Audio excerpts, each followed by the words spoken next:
Welcome back to my YouTube channel Telugu నీతి కథలు story 11 of 125 stories of Tenali Ramakrishna. ఈరోజు story నకిలీ యజ్ఞం. లెట్స్ స్టార్ట్ ఆ స్టోరీ. విజయనగర సామ్రాజ్యం భారతదేశంలోని అత్యంత వైభవమైన రాజ్యాలలో ఒకటి. ఆ రాజ్యాన్ని పరిపాలించిన మహారాజు కృష్ణదేవరాయలు ధైర్యవంతుడు, న్యాయపరుడు, ప్రజల పట్ల ఎంతో కరుణ కలిగినవాడు. ఆయన పాలనలో రాజ్యం సుఖసంతోషాలతో నిండిపోయుండేది. పంటలు బాగా పండేవి, వ్యాపారం అభివృద్ధి చెందేది, ప్రజలు ఆనందంగా జీవించేవారు. కాని ఒక సంవత్సరం పరిస్థితులు పూర్తిగా మారిపోయాయి. వర్షాలు సరిగ్గా పడలేదు. మొదట్లో ఎవ్వరూ పెద్దగా పట్టించుకోలేదు. కొన్ని రోజుల్లో వర్షాలు పడతాయి అని అందరూ అనుకున్నారు. కాని రోజులు గడుస్తున్నా మేఘాలు కనిపించలేదు. ఆకాశలు ఎండతో మండిపోతోంది. భూమి చిట్లిపోతోంది. రైతులు ఎంతో ఆందోళన చెందారు. పొలాల్లో విత్తనాలు వేసినా మొలకలు రాలేదు. నీరులేక పంటలు ఎండిపోయాయి. పశువులకు తాగడానికి నీరులేక ఇబ్బంది పడుతున్నారు. గ్రామాలనుంచి వచ్చిన ప్రజలు రాజసభ ముందు నిలబడి తమ కష్టాలను వివరించారు. మహారాజా, వర్షాలు పడకపోతే మేమెలా బ్రతుకుతాము అని వేడుకున్నారు. ఈ పరిస్థితిని చూసి కృష్ణదేవరాయలు చాలా బాధపడ్డాడు. ప్రజల కష్టాలు తన కష్టాలుగా భావించే రాజు ఆయన. వెంటనే రాజసభలో అత్యవసర సమావేశం ఏర్పాటు చేశాడు. రాజసభలో మంత్రులు, పండితులు, సైన్యాధికారులు అందరూ చేరుకున్నారు. సమస్య గురించి చర్చ మొదలైంది. ఒక మంత్రి అన్నాడు, మహారాజా, సమీప రాజ్యాల నుంచి నీటిని తీసుకురావడానికి కాలువలు నిర్మించాలి. మరో మంత్రి అన్నాడు, పెద్ద చెరువులు తవ్వించాలి.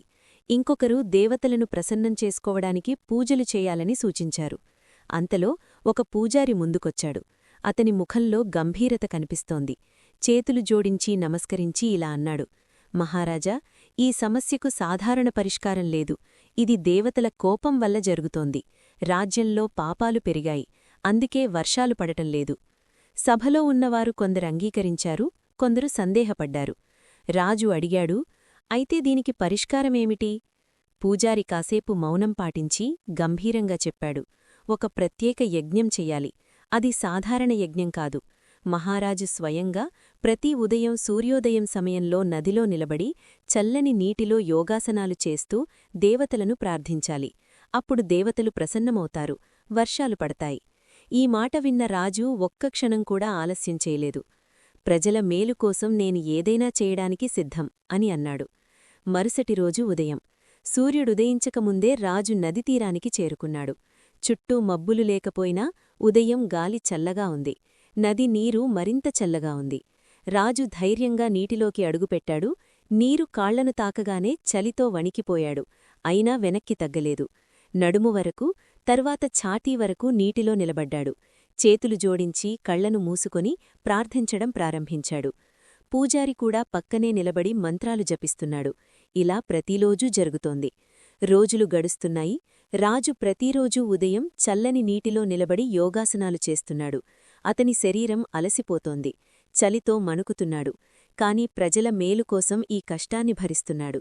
ఇది చూసిన తెనాలి రామకృష్ణుడు ఆలోచనలో పడ్డాడు. రాజుగారు ఇంత కష్టపడుతున్నారు, కాని ఫలితం కనిపించడం లేదు. వర్షాలు ఇంకా పడటం లేదు. ఈ పూజారి మాటలు నిజమా అని అనుమానించాడు. తెనాలి ఒక తెలివైన వ్యక్తి. ఏ విషయాన్నైనా వెంటనే నమ్మడు, పరిశీలిస్తాడు. ఒకరోజు తెల్లవారుఝామునే నది దగ్గరకు వెళ్లాడు. దూరంనుంచి జాగ్రత్తగా గమనించాడు. రాజు నిజంగా చల్లని నీటిలో వణుకుతున్నాడు. అతని ముఖంలో కష్టాలు స్పష్టంగా కనిపిస్తున్నాయి. కాని పూజారి మాత్రం చాలా సౌకర్యంగా ఉన్నాడు. అతను చల్లని నీటిలో నిలబడి ఉన్నప్పటికీ అతనికి ఎలాంటి ఇబ్బంది కనిపించడం లేదు.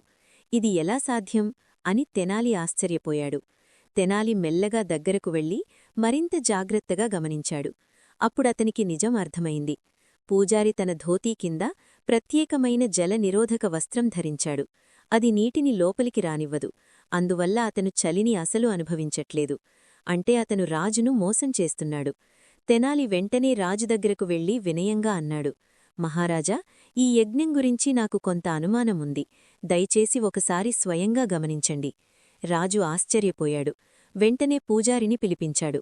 నీ యజ్ఞం నిజమా? నన్ను మోసం చేస్తున్నావా అని కఠినంగా అడిగాడు. పూజారి మొదట అబద్ధం చెప్పడానికి ప్రయత్నించాడు. లేదు మహారాజా, నేను చెప్పిందంతా నిజమే అని అన్నాడు. కాని తెనాలి అతని మాయను బయటపెట్టాడు. పూజారి ధరించిన జల నిరోధక వస్త్రాన్ని చూపించాడు.